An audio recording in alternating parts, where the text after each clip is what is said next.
In 1986, the Avicii Arena was built, becoming an iconic part of the skyline. Unbeknownst to most, including the developers, 44 years later, this arena would play a pivotal role in bringing year-round skiing to Stockholm. During my visit to Hammarbybacken, I learned more about its history, but I also discovered how the changes they've made can serve as an example of how we can adapt the winter sports industry to climate change. This video is presented by 1000 Skis. It's end of June, about to take a bus to the ski slope. Public transportation with skis, something I generally don't like. And we're trying to find somebody who has information on the history of the ski resort. So we're going to be... Says we just have to hop on the 74 for about a half hour. There it is!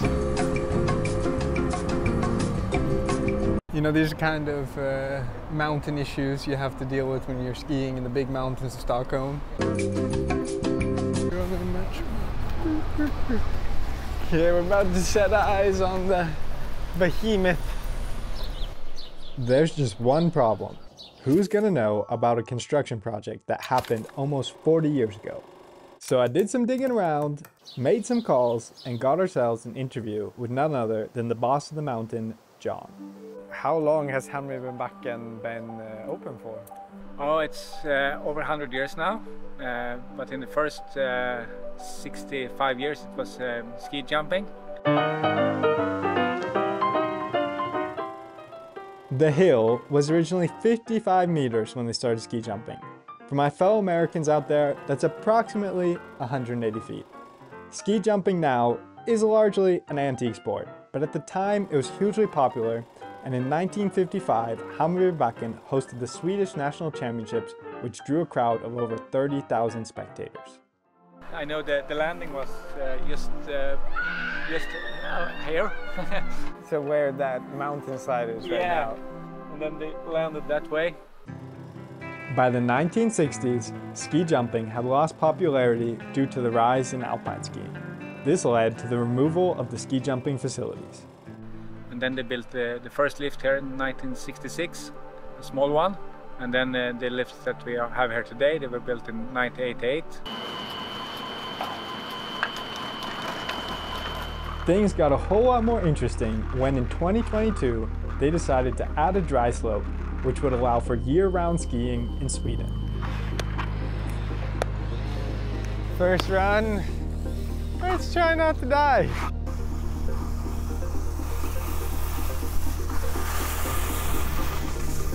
First thoughts?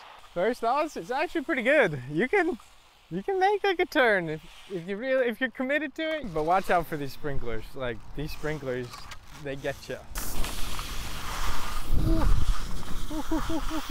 Do you know anything about when they raced it in 1986, I believe? John had a lot of answers to our questions, but there's still some things he didn't know about the connection between Hammarbybacken and the Avicii Arena. But I don't know much about it. But who would know more about this than John? Luckily for us, in the ski shop, we found our savior, Ulf, who's been working in the Stockholm ski scene for over 40 years and has first-hand knowledge about how they built the mountains in Stockholm.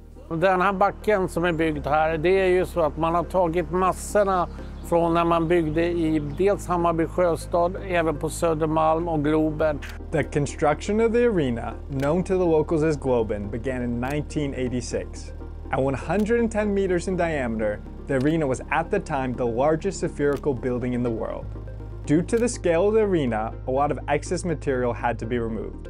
Normally this can cost a lot of money, but in this case... Det är ju också en inkomstkälla för att det kostar ju att tippa, va? Och folk vill ju inte åka för långt, så då var det här perfekt. Being only a mile away from the arena made it a cost-effective choice for dumping the waste. Och så körde man det med lastbil hit upp och sakta men säkert så bygger man upp det. Man måste ha en väldigt bred bas och så bygger man upp och det... They were able to move over 800,000 cubic meters of shaft spoil from Globen and other construction projects in the area. This now raised the height of Hammarbybacken to 87.6 meters. Sen är det en eller två som sitter med hjullastare där uppe och sprider ut det fint och sådär. Så det går väldigt lätt. I think it's incredible how they were able to reuse waste material to nearly double the height. At 50 meters, Hammarbybacken would have been one of the smallest alpine ski resorts in the world. This height increase allowed for the slope to meet the necessary standards for alpine skiing. But what would a ski day be without a friend? So I invited a friend, a longtime friend, maybe even my best friend, Magnus. Okay, we're here with Magnus Grenier, local professional skier. What's up, guys? Hello. Magnus has been skiing Hammarbybacken for a long time, so I figured, let's get his thoughts on the matter. How does it feel to be riding on top of the trash of the famous Globen Arena? I mean, it feels magnificent. It's so much history here, you know. We're here creating the history right now, man. I couldn't feel better about it. It's my fucking birthday. We're taking laps on top of trash, on top of plastic. It's 29 degrees out and we got the freaking boilers out. It's like good times.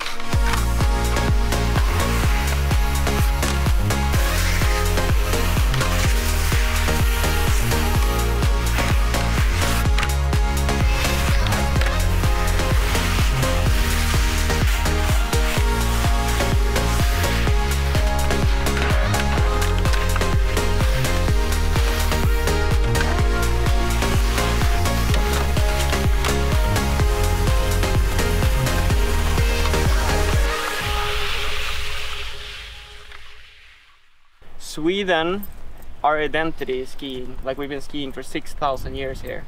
I think it's important for people to get their first taste of snow, and also all the ski clubs that are training here and everything. I think it's very important for them. And then I think it's great too that there's something that skiing is accessible to anyone that wants to do it in Stockholm. In 2007, they decided to raise the hill one more time. The last time we filled it, we had from Hammarby Sjöstad here. I think they drove like 50,000 trucks here just to put the soil in. And how long did it take to raise it? 1 year, so it was quite fast. And how many meters did they raise it by? I think 7 meters, but also they built the children area and the slope that goes around, so they put in a lot of soil. Even though they raised the hill by just 7 meters, it was still an important development project. It allowed for them to create better terrain and ultimately pave the way for the dry slope. Vad tror du om sommarbacken? Vad tror du det öppnar för möjligheter för folk? Jag tror att det där kommer att öppna upp framförallt också för de unga som gillar att åka park. Nu kan de åka året runt. Och det tror jag är en jättestor grej. Och sen även, vi har ju tävlingsåkare som kommer hit och åker. It's clear to me that the arena doesn't just create a community through the concerts and hockey games, but also due to the contribution it has made to Hammarbybacken. We are going to be meeting up with Kanya, a local charity worker who helps kids get on skis for the first time.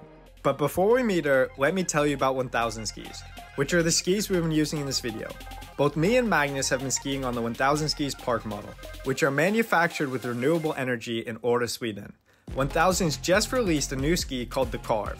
Go check out the Carve and all the other 1000 skis on 1000skis.com now. Yeah, so our whole idea is to offer the families free activities and field trips. So today we are here at Hammarbybacken to ski on grass. It's warm today, so we'll get to hear a lot about that. But no, I think it's fun for them to try something different. Skiing in general, of course, but then skiing on grass is something that isn't that common. What did skiing mean to you as a kid, and finding skiing? What impact did that have on your life? It meant everything, and I couldn't think about anything else, and I just kind of followed that nerve through my whole life. I know we had a youth coming skating last year, and this is her biggest hobby now. So being able to give them those activities and find new hobbies is really fun. If I was a kid growing up here, I would be losing my mind over this, because I tried to create my own summer setup and spent hours and all my parents' money doing it, and now we have 100 summer setups in a row, so it's pretty awesome. Okay, do I dare to do the backflip? I don't know how confident I am, and if I fall, it's bad. It's bad. So and there's holes that you could break your finger in. Just we'll have a look. Look at that. This, you know, nice little. That's a Robbie thing. Robbie's very consumed with the fingers. I'm feeling pretty good.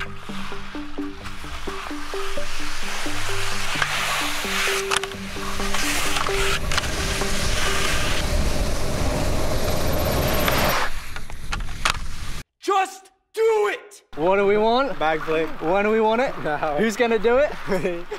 Now I have to buddy do it. Now you got me all hyped. Now it looks so bad if I don't do it. What are you doing in your summer? I don't know, just trying to backflip onto this crazy artificial turf. Nothing major.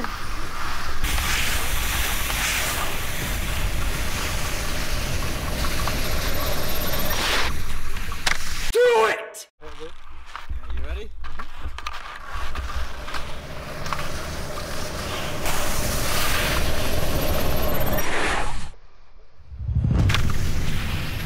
A reminder to hit that subscribe button to get ski stories all winter long.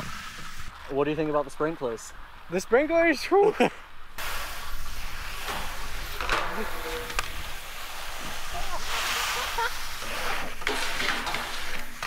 You never know when you're at the water park. We've learned a lot about the social sustainability of Hammarbybacken, but what about its environmental impact?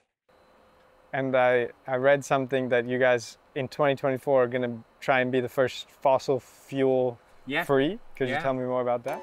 We did this winter. We had for 5 days. We were fossil free, totally fossil free. We had the groomer and the snowmobiles, and the car, and we have a tractor. Everything was fossil free here. And for the next winter we are going to do it again, but this time we're going to try it for all the winter and also in the summer. That's pretty cool, I think. A small resort like this could play as an example for bigger resorts. It's easier to make the transition here, but the story is just as like compelling. And I think, like, you know, greenwashing is only a thing if you don't commit. Like, if they're actually going fossil free here and they're committed to it, then I think it's good to like brag about it.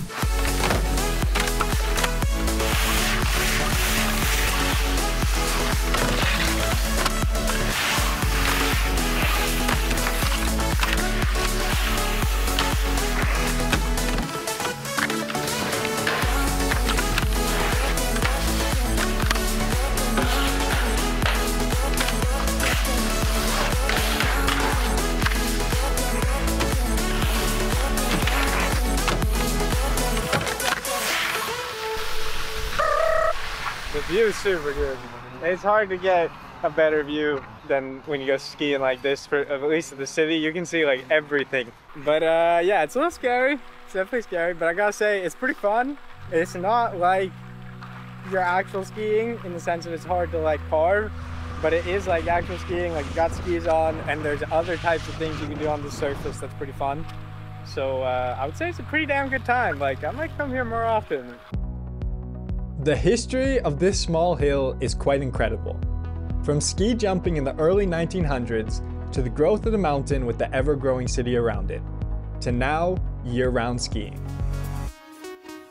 This small hill could provide valuable insight into what humans are able to create with the ever-growing environmental situation of today and in our future. Avicii Arena created where we're at right now. That's pretty fucked up.